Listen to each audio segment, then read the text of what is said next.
Hello and welcome to episode 30 of the Grove podcast. I cannot believe that. It's so surreal to say we've done 30 episodes and I've still not found a way to get my co-host banned from recording any further episodes with me.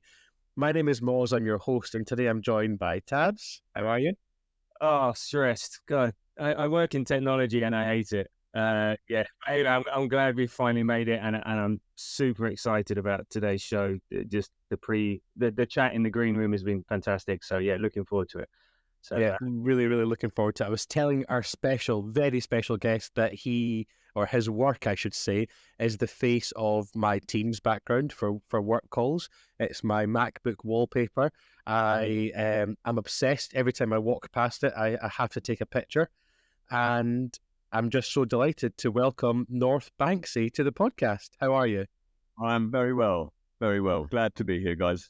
Oh, it's honestly, I'm had a proper fangirl moment. I don't think I'd even be like this when I meet Martin Odegaard, or maybe I would, but that's a story for another day. So before we start, I just need to introduce the Grove to everyone, new listeners. Thank you so much. The feedback we had from the last couple of episodes has been amazing. So thank you so much. We're almost in the five figures for listening numbers, which to me, when we first started this podcast about 6 months ago, was nothing that I would ever think that would happen. It has. So the Grove essentially are a group of everyday Arsenal fans, and it's by us for you, essentially.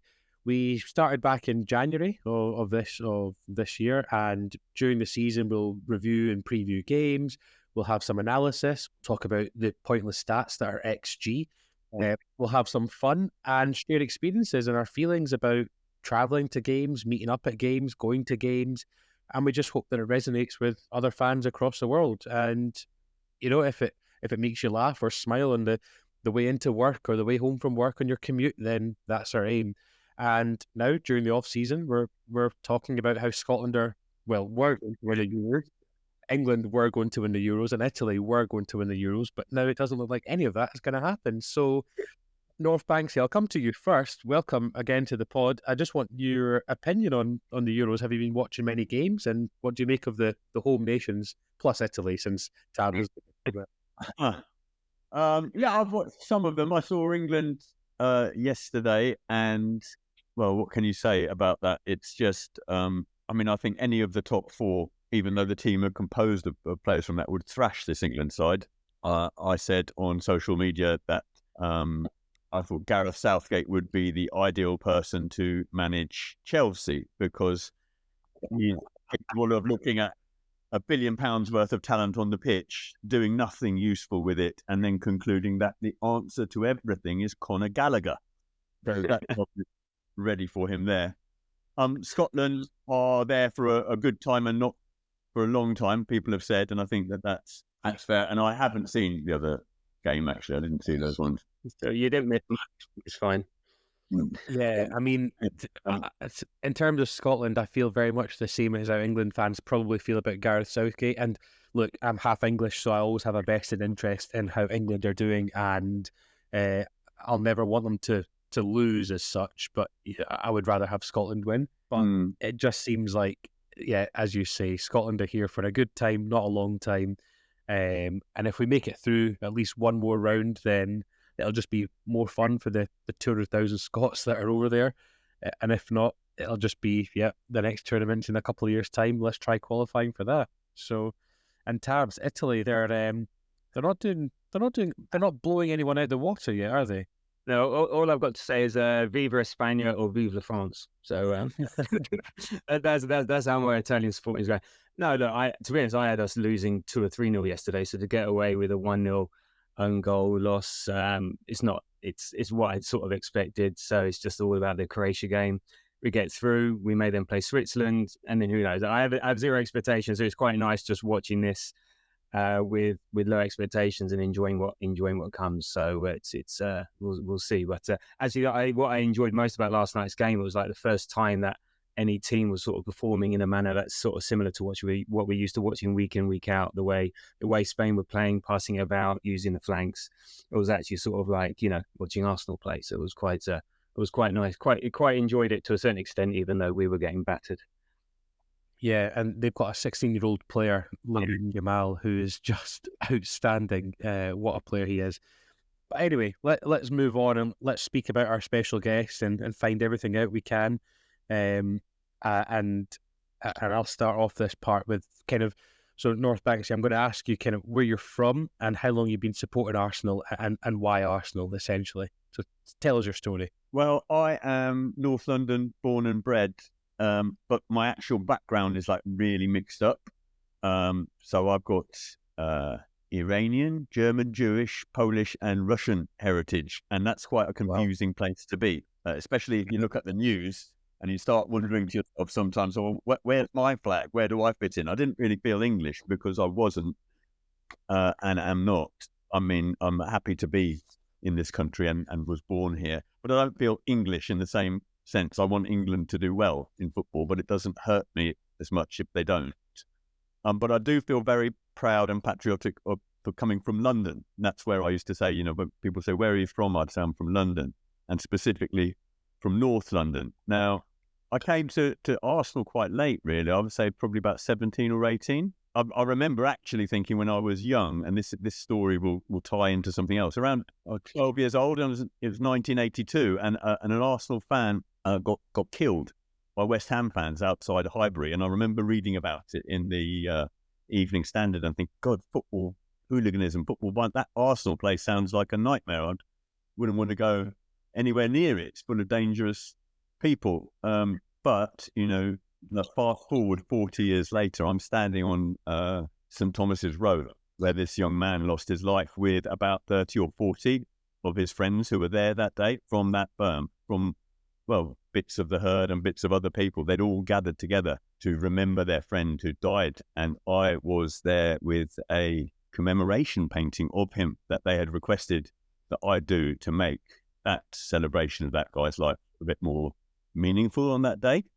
And I couldn't imagine the journey that I went from being that sort of child who thought that football and Arsenal would be a scary place to be because of that incident to actually standing on that street with all of those men mourning that their friend who'd passed, 40 years previously. So it's an interesting journey for me. But what I found when I first went to Arsenal, I said, this is my flag, this is my place. Like you go in there and I just saw my part of my city sort of reflected back on me in that crowd. And there was that unity of purpose and sort of camaraderie. Well, we all know what it is to support a football team, but I had never really thought of it like that before, and I'd never considered it like that before. And, it's like that Bergkamp quote. I just found my place there on those terraces on the North Bank, and Arsenal has been like a key part of my life and my identity since then. I think of it as something pure and something that holds our community in North London together in a way. Not that people would be at each other's throats, but you've got a sort of very mixed part of, the whole world is reflected in the borough around where Arsenal is. And you see people from all backgrounds, all pulling in the same direction, all hoping or celebrating together or commiserating together. And there's not many things that you can do that in modern life. And certainly, nationalism does it, and that leads you to wars and brutal politics and bigotry and so forth. But supporting football is a much more positive version of that, even if it is tribal. And the tribal aspect, that appealed to me as well to some extent. But I found through my following of this club something far bigger than just going to root for a sports team. It's something much bigger than that, and I think people who follow football and understand it in a more traditional sense, that it's part of community and part of society, and it's a collective thing that people need in their lives, is completely different from the sort of new gen online fan who just wants to follow success. They don't, lots of these young people, obviously, and lots of them are not from the places where the teams are. And I always say to people, this is important to consider. Arsenal is a place as well where people live, where people are from, where there's a community around it. The same with all of the teams. It's not just a collection of sportsmen and Opta statistics blended together to get certain points on a board, and then you trade up the players and become more or less successful and get more or less points on the board because they perform with better statistical abilities compared to the next person. It's a community and a communal experience, which I think is a very important human experience following football. To all be, how can you put it? You put your hopes and your dreams for that week or even that year into the hands of people you can't almost control. You're giving up some control collectively to these guys who are going to champion your hopes out there. But at the same time, supporting live football it's the last real drama left in the world, I think, that you can participate in. You can't go and watch a play in the theatre and start screaming at the actors to try and influence the outcome. I think, come on, Hamlet, do this. You can change this around in the second act 4. Come on, you'll get thrown out of the stadium. That's not what it's about. But as the 12th man, you really are part of that drama and you can affect things. This is something, even in all of the science that Mikel Arteta applies to it, I think that he could still look at the science of morale and the fighting spirit of small batch units, and the role that the crowd can play in that is really, really important. So there's a connectivity for me between my part of London, my past, where I'm from, my community, and the sporting excellence. And Arsenal brings all of that together. But what it is, I think what football gives us, which we lack in a lot of parts of our lives nowadays, is hope.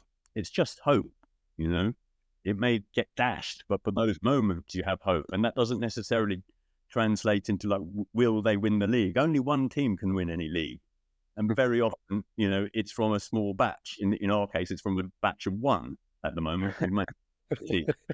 Even if it wasn't a batch of 1, and you're talking probably about a batch of 5 or 6 teams are going to rotate at the top and be successful. Now, your modern internet fan will go, well, what is the point of supporting any team that's not going to be in those 5 or 6 or that 1?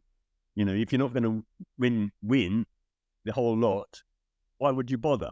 And that is missing the point for me completely. Even within the game, there could be hope of an equaliser, hope of a last-minute winner. And it may not, in the greater scheme of things, affect where your team stands at all at the end of the day. And lots of teams, most football fans are not supporting the mega clubs, and the experience that they're getting out of not supporting the mega clubs but going to the live games with people is, I think, much more sort of fulfilling on a human level than looking at what is going to be the most successful team and supporting that because you're going to get, talking points over your rivals on social media or something like that. Now, of course, we're lucky to live near the greatest football team that the world has ever seen, so we can go and watch.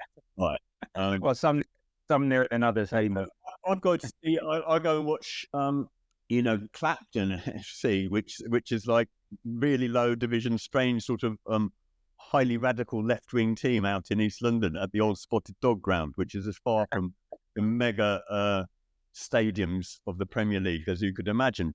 But the feeling is the same, in some ways more authentic because it's less commercial. But you've got this sense of drama and hope that plays out in ways that you can't control in a modern life which is increasingly predictable, and football provides something extra and almost something that we're losing I think in other aspects of our lives, where everything is curated or everything is branded up, everything is packaged up. Now people might look at that and say, what nonsense you're talking. The Premier League is the ultimate example of a packaged up, commercialized system that's taken something from working classes and turned it into a multi-billion-dollar money fest, and there's some truth in that. But at the same time, you can go to live Premier League games and any team could win. You might say that the lower team is not going to win the league, and you know that they're not going to win the league, but they could have a good say in where it ends up. And in any given game or moments in games, you know, it can turn on a sixpence. And I don't think that there's no other part of my life that offers me that sort of combination of hope and excitement and unpredictability. No, and that's a massive reason.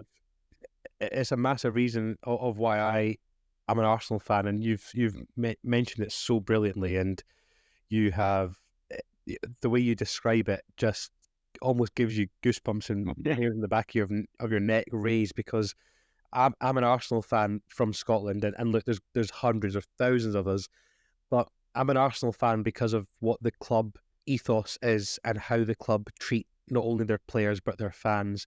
And I, growing up, was subject to a lot of racism and hatred, obviously, as a lot of people of different walks of life will have been. But I always found almost like a solace in supporting Arsenal, and it was always the escape, if you like. And now even going down to the games and meeting up with the guys, and it's almost like an escape from reality. And you know, you could have had a bad day at work or a bad week at work, but it's okay because you've always got that constant at the end of the week. You've always got the boys in red, or in very, very bright luminous green, or very nice sleek black that we had last season. You've always got these boys to hopefully cheer you up and take you on a ride. And what you said there was brilliant. Can I ask, are you a season ticket holder, or do you just go to games? Now, I've been a season ticket holder since probably, I think, season tickets are very difficult to get. I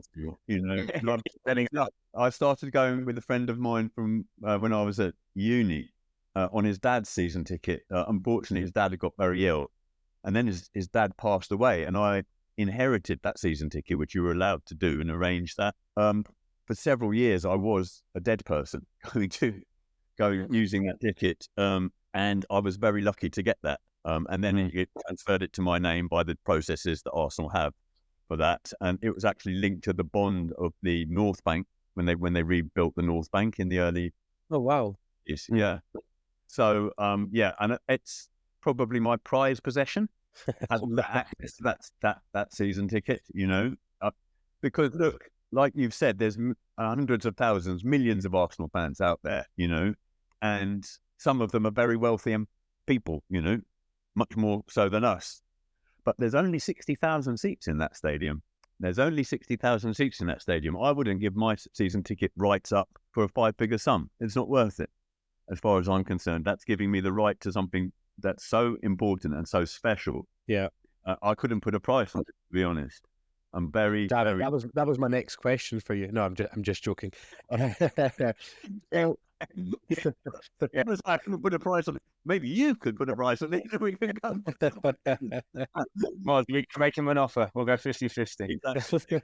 Yeah, I'm going offline here now. To the on the side.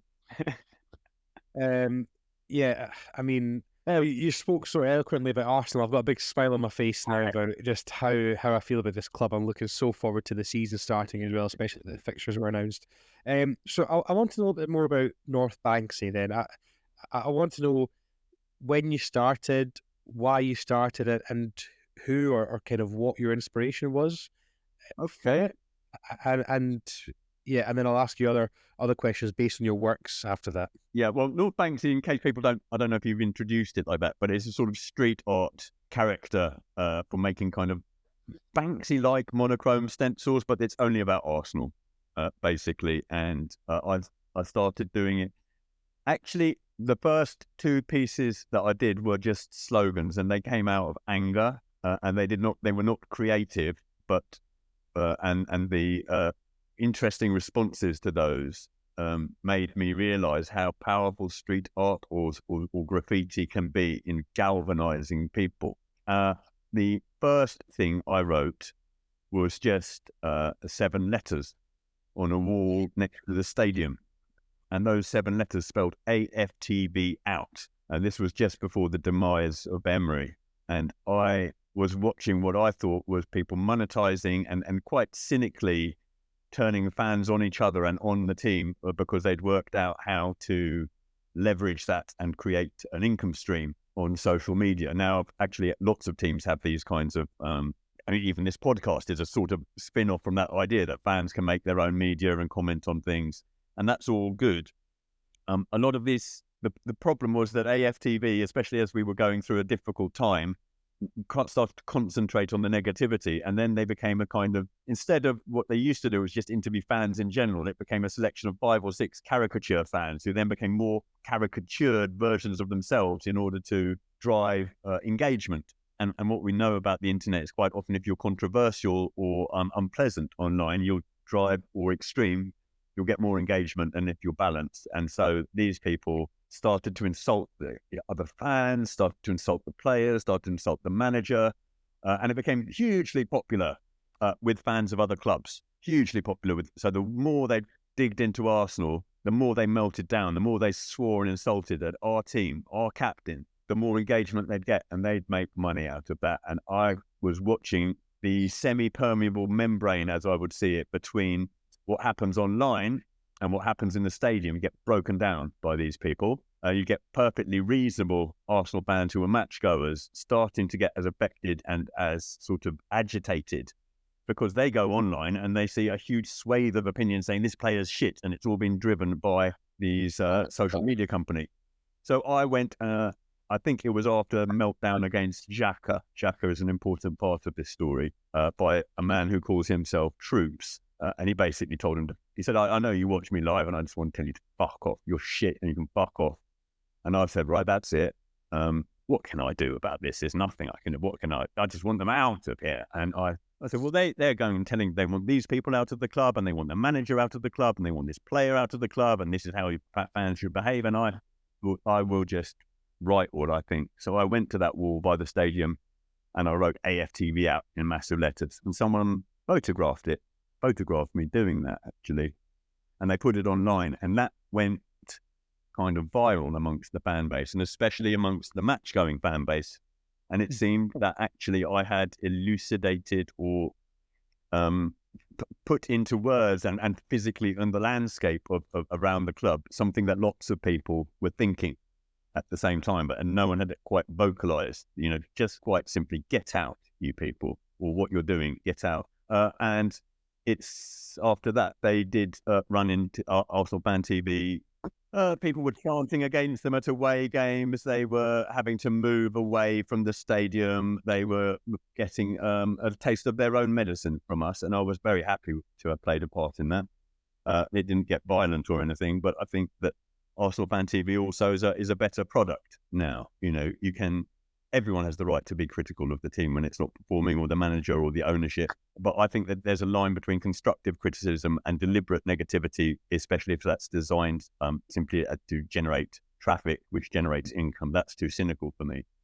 However, at the point that I wrote AFTV out, someone leaned out of their car and goes, that's all very well and good, but when are you going to do a Cronky out? Now, of course, we had phase, and I was like, well, maybe I ought to do that, which was a bit of a downfall.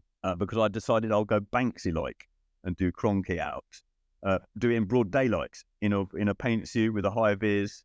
And I did a little bit of research into the law around criminal damage, and it turned out that if you think that you've got permission to do something, it's not criminal damage. So I wrote myself a fake permission letter and started to write Cronky out in massive letters on Drayton Park, on the wall of Drayton Park. Unfortunately, a little old lady walked past and grasped me up to the first 2 coppers that she saw. Oh, there's a man writing on a wall. Unfortunately, then the 2 police women, as it were, one was a probationer who was being trained by a more experienced officer. Now, obviously, what she can't say to her trainee is like, well, let's ignore this silly old lady, because criminal damage and writing on a wall is not the sort of crime that we're really here to prevent, especially in a borough like Islington, where there is a lot of other much more serious incidents. They had to intervene because this woman had said it in front of the trainee. So the police arrested me for that, just after Cronky out had been written in huge letters. And unfortunately, one of the builders just opposite there's a big plumbing shop. It's always got white van men there, either buying bits for their job or eating bacon sandwiches. They filmed me getting arrested and just popped that footage up on social media. So then I was in a police cell for a few hours up in Tolpuddle Street in Islington, while Arsenal, and this was under Freddie Ljungberg, I think, by this point, things had moved on, were playing West Ham and we were losing. And then when I came out, we won 3-3. Well, we won actually, did we? Yeah, we won 3-1. Yeah, it was the one where Pepe scored on it. Yes, we had. And that was like, oh, maybe Ljungberg's the answer, which he clearly wasn't. But I came out and I was like, oh, that's good. We've won. You see, it's turned around. Maybe I brought luck by doing this rather foolish act. But I'm not so bothered by that. I said I wouldn't accept a caution. I said, no, I'm going to contest this. But my friend suddenly texted me, goes, so are you out back on the streets then, North Banksy? And I was like, what is North Banksy? What are you talking about? He said, oh, everyone's calling you North Banksy now. I said, well, who's everyone? I said, all the people who are talking about you on the internet. And I was like, well, why am I on the internet? Said, oh, didn't you know, mate? You got filmed being nicked. I was like, oh, shit. Oh, gosh, I thought to myself. So I had a look at it. And yeah, lo and behold, there was me being tugged by these two lady policemen. And people were saying, oh, this is North Banksy. He's the hero we all needed. He's finally articulating what we all thought. And somehow the newspapers sort of picked up on that. The Telegraph and the Express and stuff. There's mysterious large graffiti has appeared, very esoteric. But if you follow Arsenal, you'll understand this is exactly where the fan base is stuck at the moment, between two slogans: AFTV out and Kroenke out. And it sort of nailed where, but it was all rather negative at that time, and I was thinking to myself, I said, North Banksy, it's this out and that person out and out. And is this the best I can do for Arsenal? Is just shout? Am I any different then from Arsenal fan TV insisting people go out? It's all negativity. What would a North Banksy do if he was like a Banksy? He'll do something to honour or dignify this process of being a supporter around the club. So I thought, well, how can I do something that's more positive? And so I did 2 murals. I worked out a technique. I'm from a sort of cameraman type of background. I work in TV and I've got a good eye for things. I'm not a natural artist, but I've worked out a technique that works and I've got the gumption to go out and do it. And so the first one I did, I thought, well, who epitomizes the kind of Arsenal that I want to try and get back to? We've had such a mess over the last few years, and we've had the rise of these social media,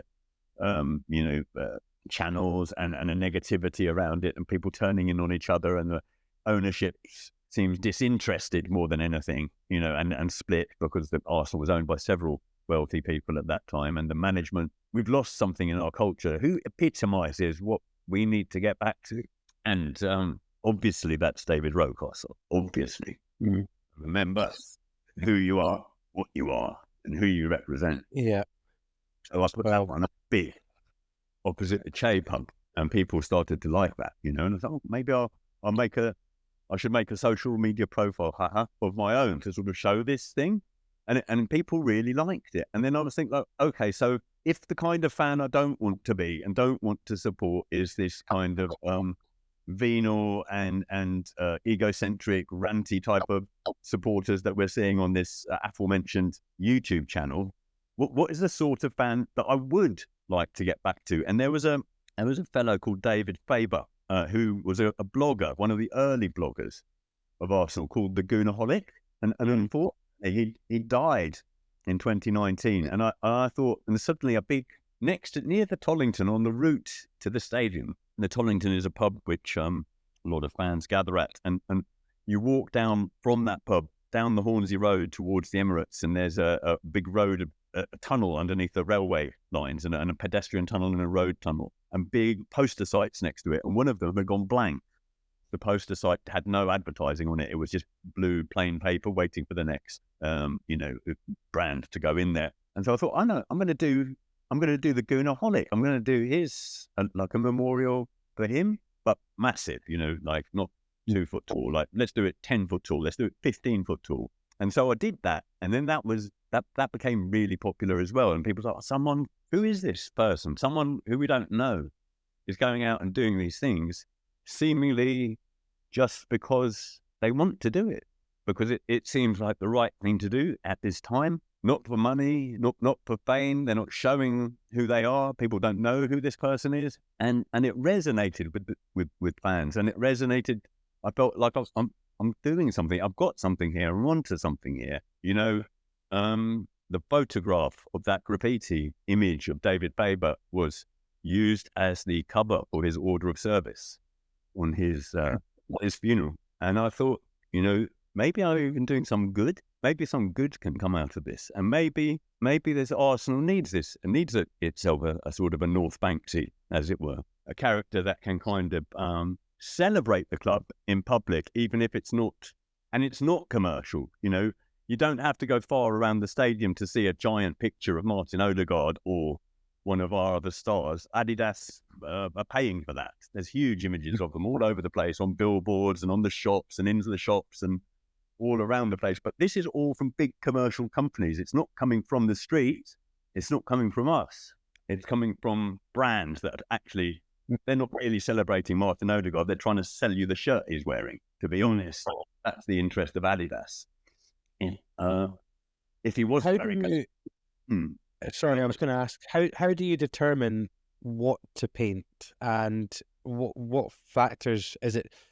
Do you go with the kind of trends online, or do you with players' performances, or or if players are leaving? I've seen obviously the one you did for El Neni, and that was really nice. I think he reposted that as well, didn't he? On his he did it as his. Yeah. I do it sort of. I mean, I'm looking at images that will work as monochrome images, but I'm trying to do things that you slightly get it, or you might know why that picture was done if you are an Arsenal supporter and other people aren't. I've got a nice sense of, and I'm going to do a big one because the time is coming for this, and 98% of humanity would look at that and say, what I see is a profile shot of a fairly well-built man in a pair of shorts on a barbecue. What is the significance of that? Why? Anyone who is an Arsenal supporter who's cooking, you get that. We know that something's happening. Things are going to move, And a lot of what I'm trying to do with the art is it's not just dynamic pictures of players or something, but there's a bit of an in-joke there, or there's something that you'll get more if you're an Arsenal follower or an Arsenal fan. Why I did it then, why I did it in that way. Well, we saw what you did with the Kevin Campbell one. That was a very quick turnaround, and as you actually put a call out for help because you were running out of paint or something like that, and that was really I bought more color paint, and I wanted to finish it on the night that it was announced that we lost him, and an APB went out around Islington, and lo and behold, someone up near Angel said, "I've got a tin of black matte paint, come and get it. Do this. This is for a good cause," and so I did. And we finished that off. But another one, I want it to be something that's supporting the players. I mean, I'd like to think that bit by bit, they're starting to know that stuff is out there. The people are doing this up on the streets. One of the big ones for me was Xhaka. Xhaka is important to me. My wife is from Kosovo. So we were very excited to have a Kosovan player in the squad, and he looked like he was going to be very good. And it didn't work out for him for years, And actually, he became a sort of punch bag for people who were looking at reasons that things were wrong with Arsenal, and AFTV were duly punching him up. And at one point, I said, I'm going to give this guy a little bit of backing because I don't think that he's a bad player at all. I just think he's not being played where he should, because I've seen a person with the same name who looks exactly like him playing for Switzerland, and they're really good. So this is something is going wrong with the way that we're using this man as much as anything that's wrong with him. So I did some Xhaka stencils, and people were like, "Why are you doing that, guy? He's a bum. He's no good. What a waste of space and the money. We should have, etc., etc." And I need to change the narrative around this. So where should I put a stencil of Granit Xhaka that would change the narrative around him and give him a bit of support, and where unanimously Arsenal fans, whether they like Granit Xhaka or not, would say, "Well, that is a good, funny thing that you've done there." And of course, the only place to do that was to put him on the side of Tottenham's new football stadium that they've built. So I went up to 17 with my Granit Xhaka stencils and did a couple there and slapped it up on Twitter, and it started to get hundreds of thousands of views. And then loads of people liked it, and loads of people from Tottenham didn't like it. And even though they were slightly bemused as to why I had done Granit Xhaka and not Sol Campbell or something, if I wanted to insult them, people did feel it was too cheeky, and so the death threats started to come, and I was like, oh dear, I better, so I took that offline. But Tottenham had missed the point that they were just a prop, a backdrop. This was an internal Arsenal business. This was to do with our fan base and our player, and I was just using Tottenham as a prop to do something more important, as I saw it, which was to get people a bit more on side with someone who needed our backing. Unfortunately, the security manager at Tottenham Hotspur Football Club didn't understand what I was trying to do. And he obviously seems to have got upset, because about 3 months later, in the midst of a global pandemic, there was a knock on my front door, and I opened it, and there were 4 policemen there who basically, and I'm not sure legally, because they sort of became very strange with how they did things afterwards, and their statements were not consistent. But anyway, they stomped into my flat without a search warrant. Basically said, we're going to arrest you. Your car has been linked to an incident of graffiti and criminal damage in Tottenham. And I was like, what on earth? Who are you guys? We're Tottenham's Safer Neighbourhood Unit. And I was like, well, what are you doing in Hackney, arresting someone allegedly for painting something on a building 3 months ago? And I said, well, we've been after you for some time. This is the 3rd time we've come to your house. And I said, you're seriously saying you've sent the equivalent of 12 response officers have been taken off the streets of Tottenham, which is a tough area, in order to catch whoever allegedly painted on the side of this stadium? That's ridiculous. And aren't you embarrassed? And they were, I think, a bit embarrassed. But it did also show to me, I don't know, it had impact. It had impact. Maybe it was a cheeky, maybe it was a bit silly. It didn't hurt anybody. It didn't damage anything long term or anyone's small business. Tottenham is a big multi-billion-dollar concern, and I'm sure they had a couple of carpet jet washers and cleaned their stadium of the offending granite jackers. But that was a second time I've been sort of in trouble with the police for this stuff. Now, in both cases, I was able to get the charges dropped. In the case of the Kroenke out, it turned out that the council cleaned it off the next day. I took a photograph the next day, and it had already been washed off, and that was lucky for me because it was time-stamped. And the police decided to investigate anyway without realising that it was cleaned. Came back with an idea that I'd caused £20,000 worth of damage, which was unbelievable. I think that they'd misrepresented how the bridge was structured. They thought I'd done it at the top of a bridge and they'd need to block the roads off and put traffic lights in and all of that. But there was no damage. And then with the Tottenham one, that got dropped as well. But that was actually more funny because what happened is the Tottenham security boss put all his CCTV on a DVD. And he gathered from Haringey Council their CCTV, which linked the shadowy figure who'd moved out of his zone of coverage into the council's net of coverage to a car, which then drove off. And then he called his friends in the police, probably the ones that he liaises with in matches, in high-profile matches, so they have a good relationship, and said, we need the police national computer. I want you to track this car down and then get this guy, which obviously the police did do. It seems like a waste of sort of time and resources. So all of this footage, which was the evidence against North Banksy in the evil crime of painting granite jackers on the stadium, was put on a DVD because they're Tottenham. They love a DVD, don't they? Tottenham love it. So he's put all of his stuff on a DVD. And then because David Levy likes to run a tight ship, he's deleted everything off his hard drive because they don't have big hard drives probably there, and he's saved money on the gigabyteage. And then, of course, what happened? The police have lost the DVD. Evidence is lost. There is no case to answer, and the case got dropped. So that was how that one panned out. But I did think after that, like, maybe I shouldn't. It's just a little bit silly getting into trouble all the time. Like, it was quite funny and cheeky at the time, but I've got, I do have a family and a grown-up job as well and things to do. And whilst it might be popular with the fan base, these little stunts, it's getting a little bit tiresome.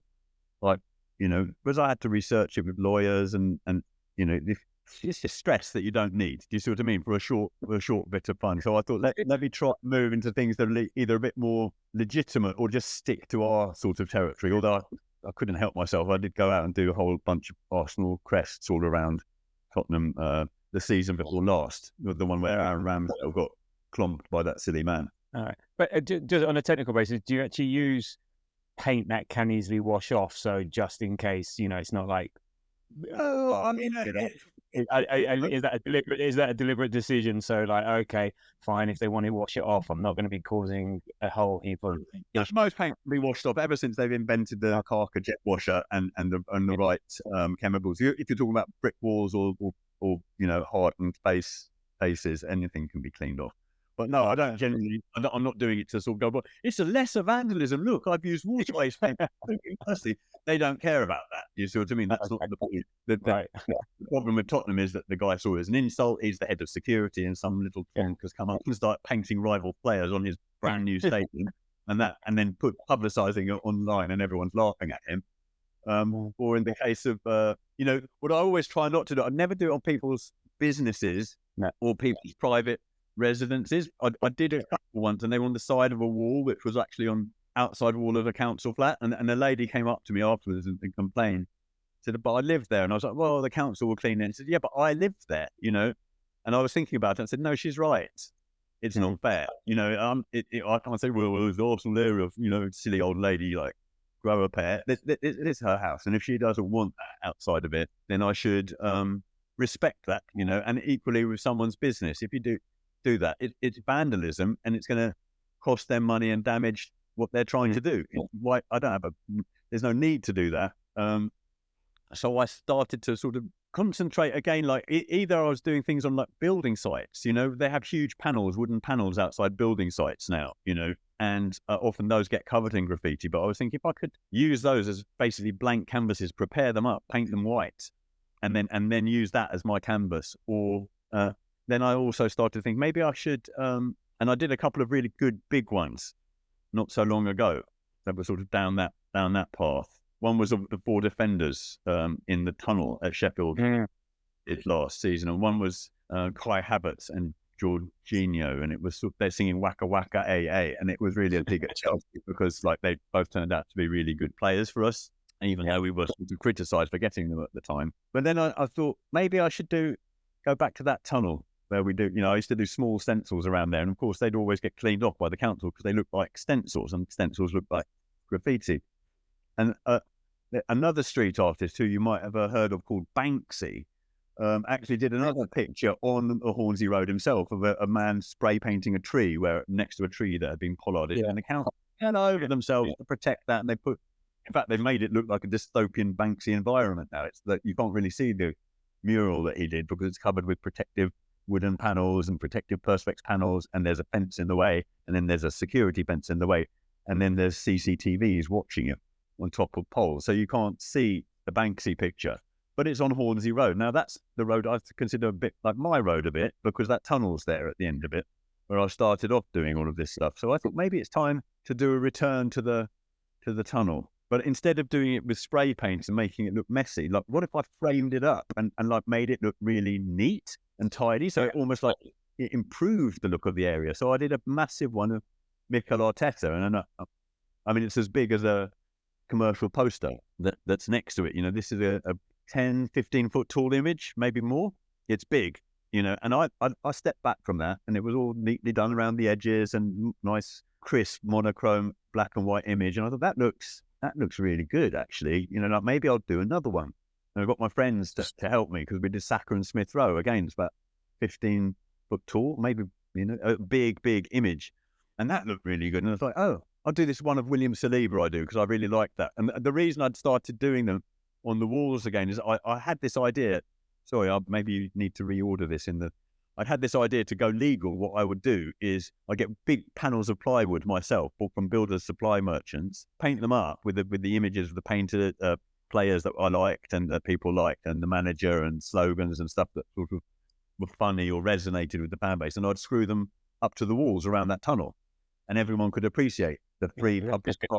It got nicked, straight away within about. That would possibly do that. People came back to me going, "You were being an arsehole, mate. Like those are really good pictures. If you hadn't done them, would you nick one? And I was like, yeah, I would nick one. If someone's stupid enough to put a really good picture up on that wall, not properly secured, I'll take it. Thank you very much."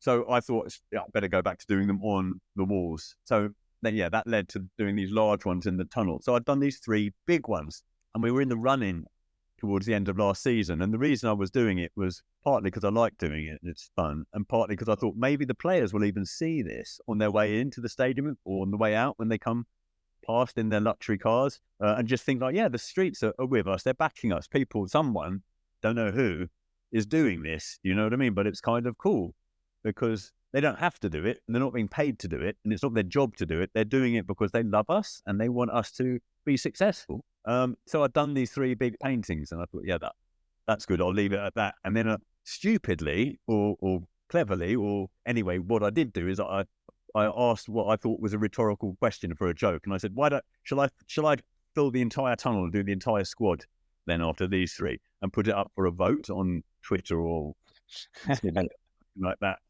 And unfortunately, about 1,000 people responded and 99% said, yeah, you have to do the whole tunnel. Of course. So I did it. That's where we are at the moment. That's the latest thing. But I'm sort of a reformed character now. So I'm trying to do it legally and in a way that adds something to the area rather than looks scrappy or looks too sort of urban punching up, you know. And since I've been doing that tunnel, and there's 12 big images there now, you know, it really does look a lot better, I think, you know, and people coming up to me from all walks of life, not just the Arsenal fans, going like, we really like this and you've done something. This is for the community. And I was like, no, it's not for the community. He said, well, I remember this woman said, well, you might not think it is, but I'm from here, you know, this street, and this is the best it's looked in 40 years when we're walking up this street. And this is for the community. And people from all walks of life and all backgrounds, you know, because I'm working there in the early hours, you see some interesting characters cropping up, and I'm doing in the day hours at school time, and it can be school kids, it could be gang members, it can be, you know, all the ordinary passers-by, Arsenal staff, local business people, you know, kids going to school, college students, elderly people stopping to chat, and all just saying, look, we really like this art, and this is chiming in with how we feel about Arsenal in the midst of our community. It's an important part of something in this area. We're proud to have it and we're lucky to have it. And these, like I say, this is the sort of collective embodiment of our hopes and dreams that can link a guy from Eritrea and to a guy from Turkey, to an Irishman, to a Cockney, to a guy from Nigeria, to a guy from Ukraine, who all live in N5 and N4 and N7, you know, because that's the sort of area that Arsenal is in. And I feel that it is like a common good, what I'm doing at the moment, you know, and it's really gratifying for me to give something back to this area because I love this area. You know, I get so angry with all these people, mainly not from London, saying London's fallen, London's the third world, import the third world, apart from the fact that these people are mainly just racists. And it's not a dog whistle, it's very clearly saying that there's too many non-white people in London and they're brutal and violent and less civilized than people who are not. It's just not true, you know. It's safe for the most part, safer than a lot of cities. There are problems, but generally speaking, I still think London is a nice place to live, and I love this area, and I love that football club, you know. And if the stuff that I'm doing in the background, you know, is making people feel better about that area, or making people feel better about that football club, or bringing a kind of sense of unity to the people that see that art, or that support us, and that we are all, you know, rising as one for what we hope our team will achieve, then it's worth it. It's been worth it. Brilliant. Tabs, it's over to you now for part 2 and the quick fire questions. And I know you've got quite a few, so I'll let you crack on. And yeah, North Banksy. These Tabs are going to ask you, I think it's 6 quick fire questions, and based on your Arsenal supporting career, shall we say, or history. No, thank you, Mark. I mean, that's what you just said there, North Banksy, is brilliant. You know, resonates a lot, and I love it. I was just wondering whether that old lady was a Kroenke Inn fan. That's why she was talking. You go, more inciting violence. I was like, I'm not inciting violence. I mean, Kroenke out said, what would happen if Stan Kroenke walked down the road and you did that? What would you say to him? And I was like, I'd say, can you disinvest from my football club? Because you don't seem to care about it. I'm not violence. I don't want anyone to hurt him or do something like that. quite, I mean, out of, quite, yeah. Anyway, I don't know. Maybe she was. Maybe she was. And look, if you want to go to if you want to go to the theatre and scream and shout, I think you need to go to the Rocky Horror Picture Show. But maybe that's the one. Yeah. Right. And apologies, listeners, if I'm coming off too loud and clear. Apparently my mic is working too well today.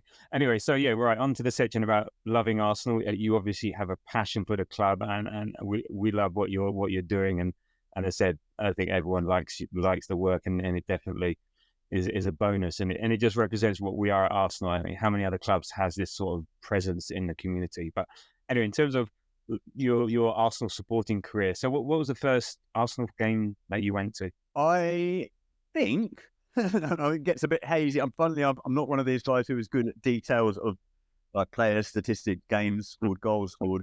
But I believe that it was Arsenal against Southampton in 1992 at Highbury. That would have been we won 5-1, I think. Oh, yeah. Right, it was a hat trick. Yeah, and I was in there. That was I just thought this is really, really good, and just so much more engaging and exciting and interesting than I thought it would be. I mean, 5-1 is obviously a nice introduction as well, isn't it? Yeah, that always helps. No, that's good. Yes, and not a bad way to get into it. So, what's your best Arsenal memory overall in terms of supporting Arsenal? I'm not really sure. I think I think maybe the second of the two FA Cups that Wenger won towards the end, we went up to Wembley on an open top bus with the people who ran our shop Highbury Corner, and that was a lot of fun. That was, and we obviously won, and then we came back with that. But I mean, best Arsenal memories in some ways it's transient for me. Like there's not a particular one. This is what we achieved.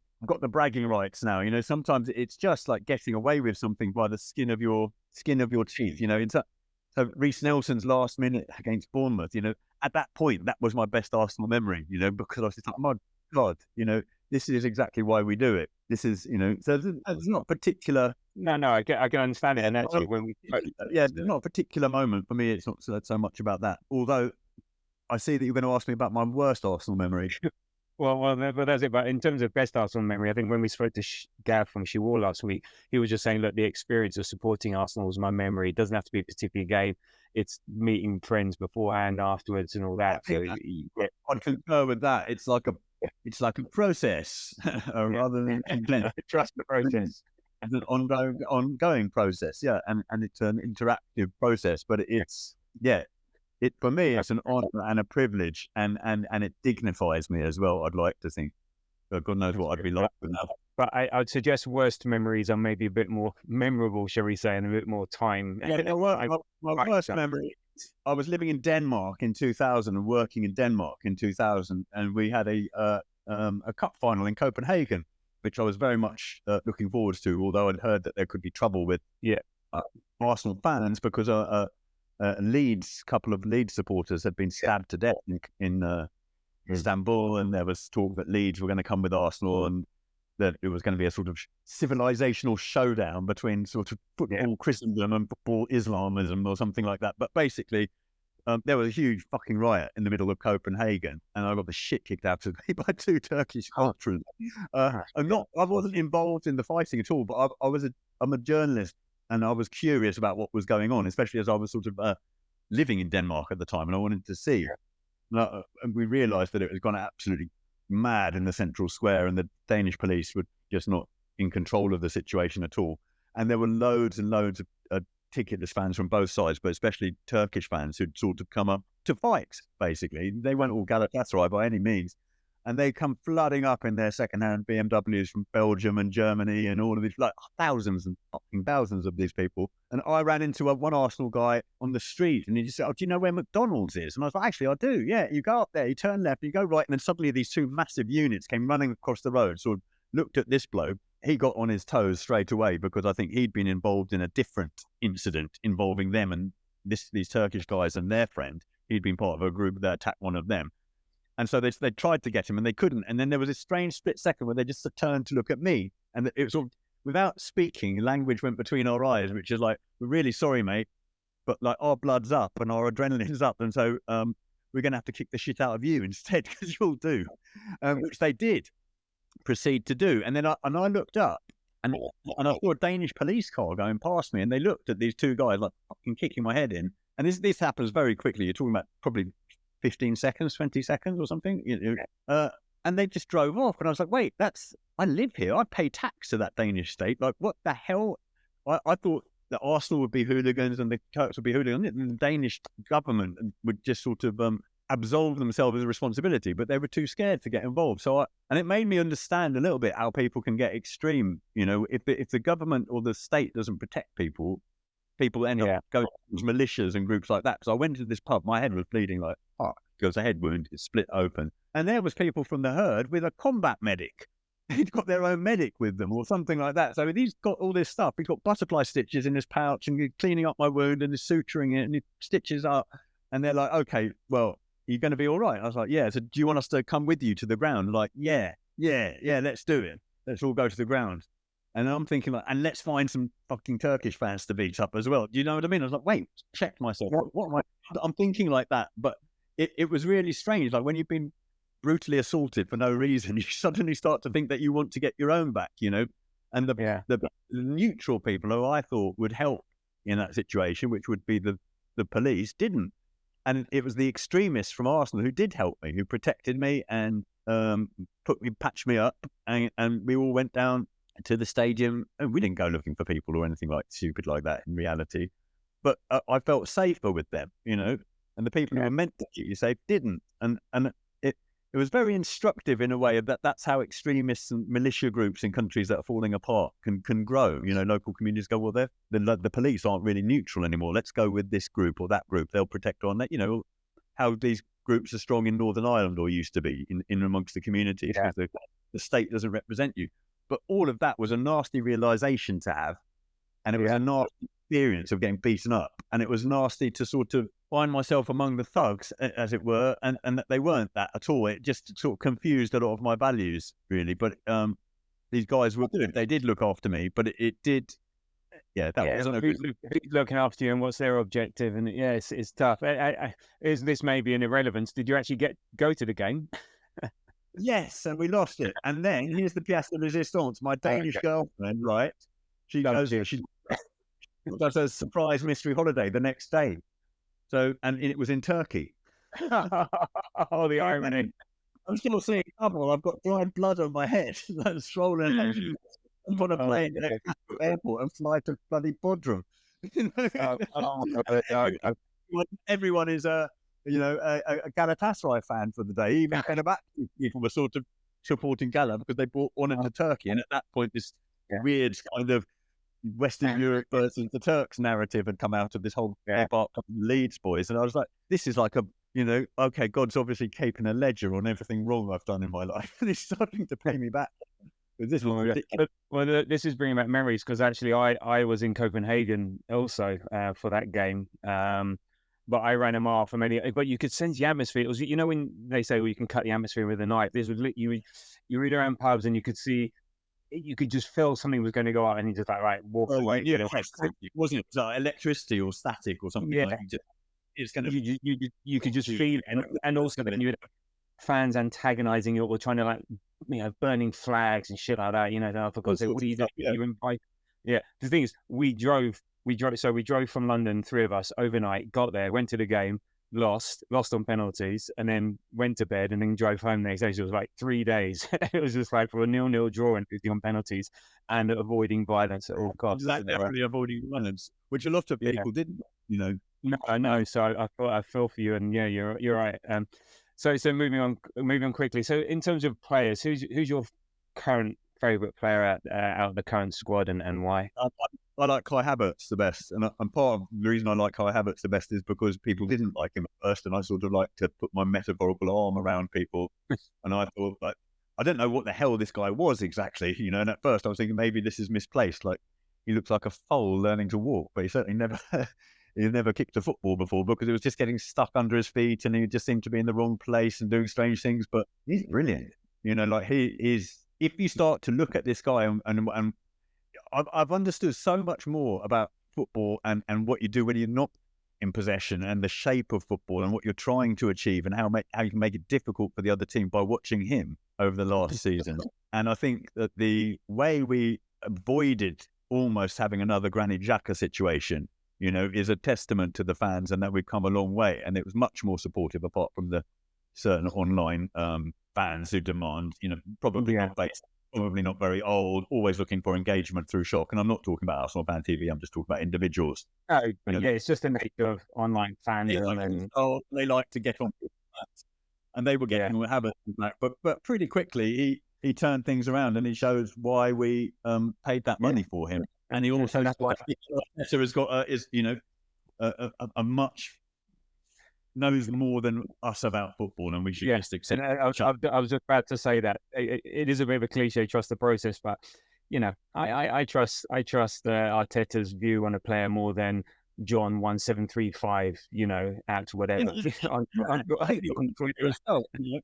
And my view as well, they know what they're doing. They know what they're doing. It's quite clear. These people running Arsenal Football Club at the moment know what they're doing, and thank God. Yeah, and also I like that choice because I think he's up there. I think he's my favourite as well.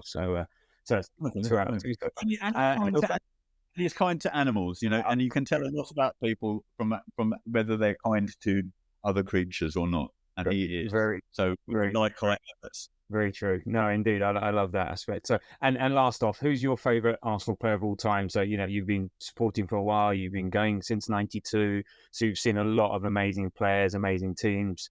Yeah, who would you say your favourite out of all your supporting time with Arsenal? Patrick Vieira. Vieira. Yeah, without a doubt, he was just a giant, and that's it. Patrick Vieira. When I saw that guy at the heart of that team, I was like, we're oh dear for everybody else. We're a wrecking crew now. He was so good. And the other one actually, I miss a great deal.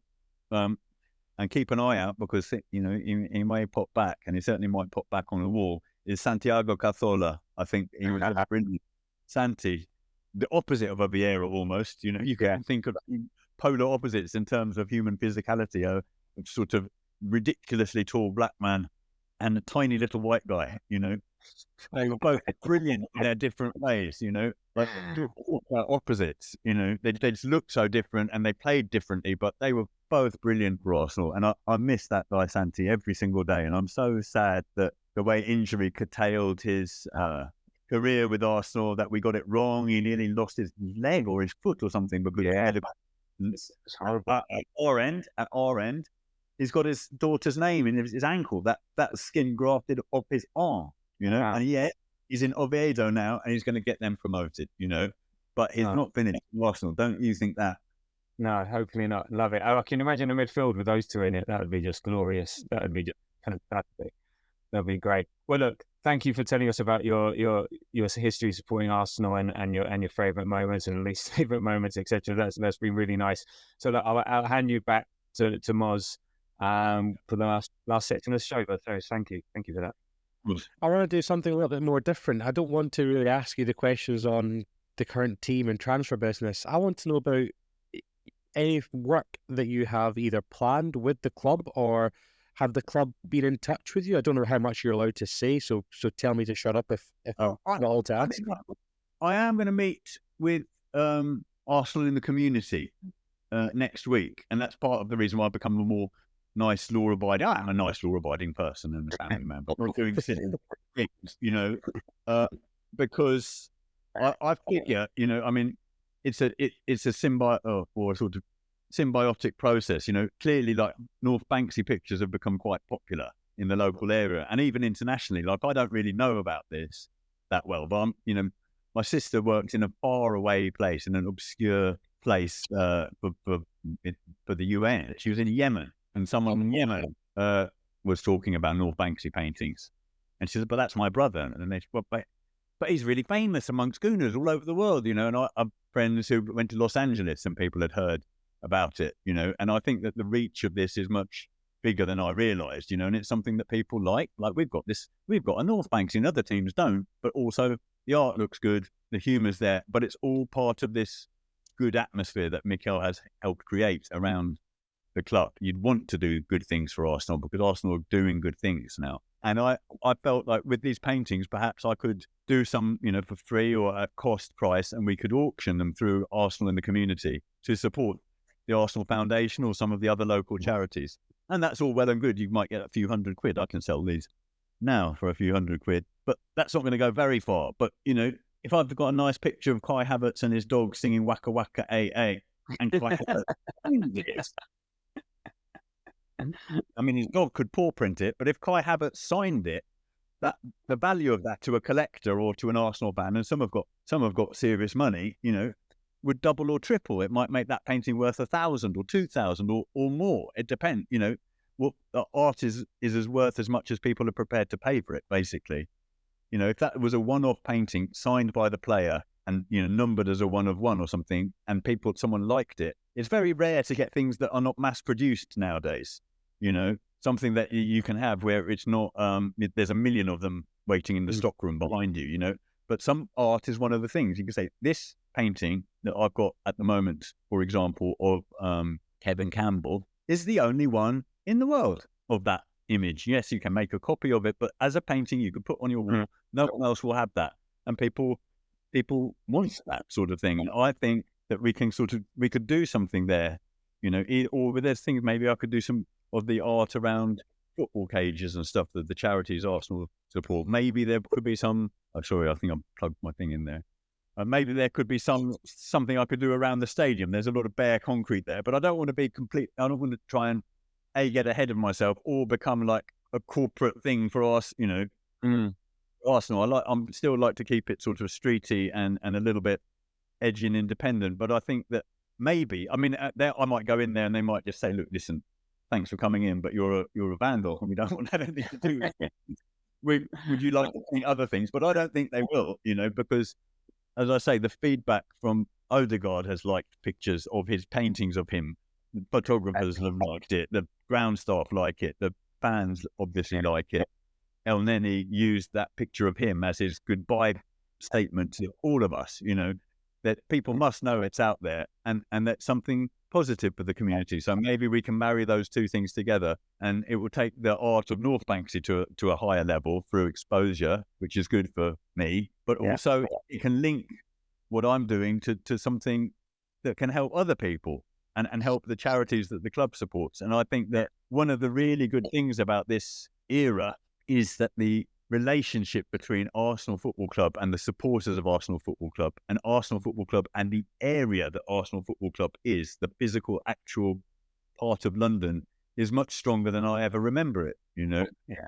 I think the way the Arsenal have now embraced the community thing, you see it with the murals around the stadium with all the pictures of the fans and how I'd be very surprised if they would go in the wrong direction on this, and also there'd be backlash. So that's not something they're trying to build. Yeah, I try not to cause controversy for them, but I think we can do something. I think we can do something together that can be mutually beneficial and hopefully some people try not to get sucked into that whole corporate thing, because you're right. You want to keep your independence. You want to keep the ethos of who you are and why you're doing it, because all of a sudden if people start seeing you taking the corporate shield, and then it's like no, I don't want to do it like that. I want them art to earn its own value independently. I mean, if they said the big grey Louvre outside of the North Bank is a big grey wall, would you paint on that? I might consider it. You see what I mean? But I don't want to.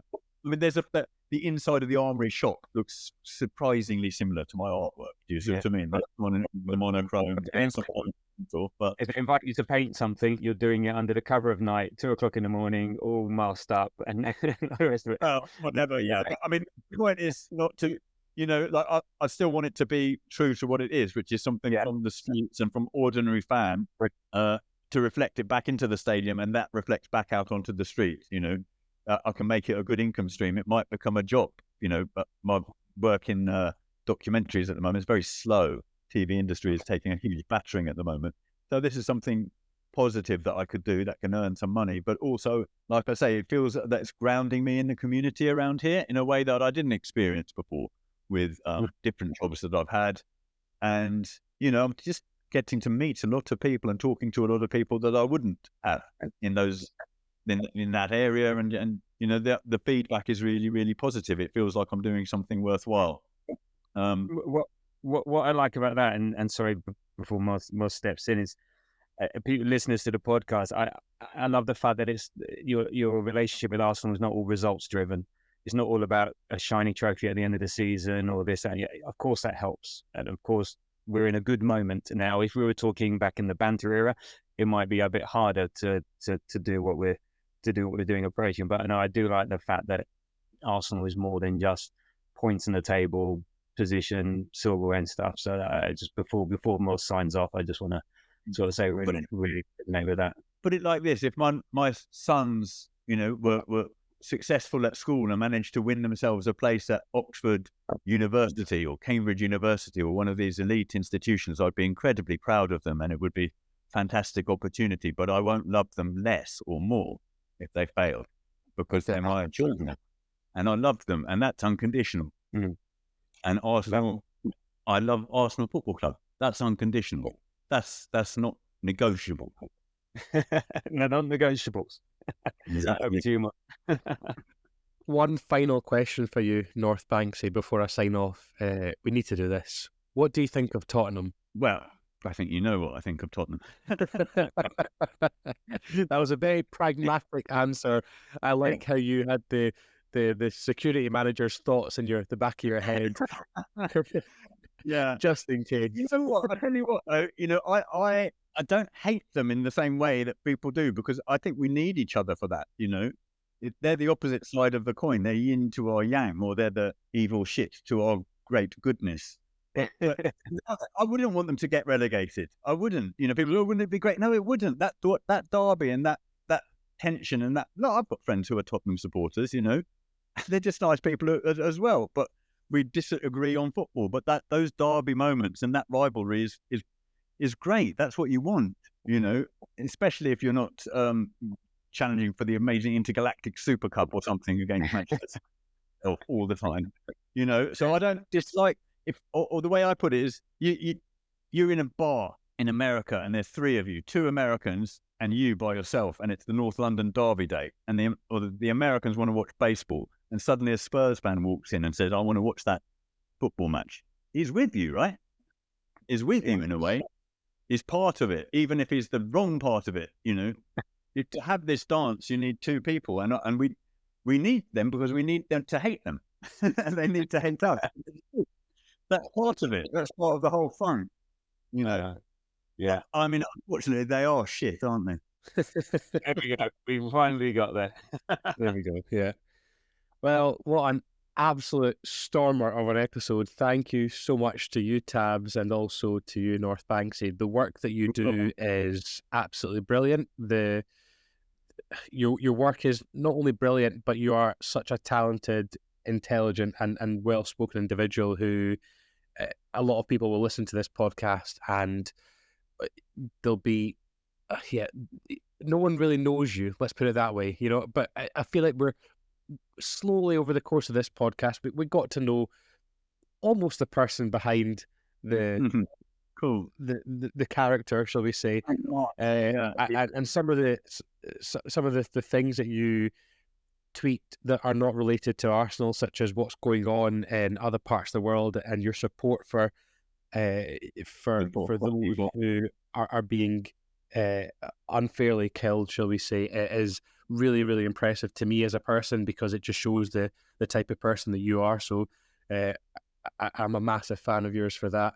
And I cannot wait to be back at the Emirates. I don't know when my schedule will allow to come down, but I cannot wait to walk out of the coronet, walk past your work, take a picture again, and put it in the group chat like I always do, as a kind of rite of passage to say, look, I'm here, I'm at the game, and I've taken a picture of North Banksy's brilliant work. So from me and Tabs, thank you so much for agreeing to come on, and yes, we really appreciate it.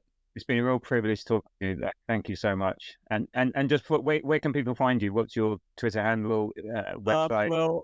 I've got it. I'm going to make a website now, actually. I realised that I absolutely need to do that. But the Instagram handle is at Real North Banksy. And because I didn't do it very cleverly, the Twitter handle is North Banksy AFC. But I think if you just search for North Banksy, it will come up pretty quickly. You'll see those things. Yeah.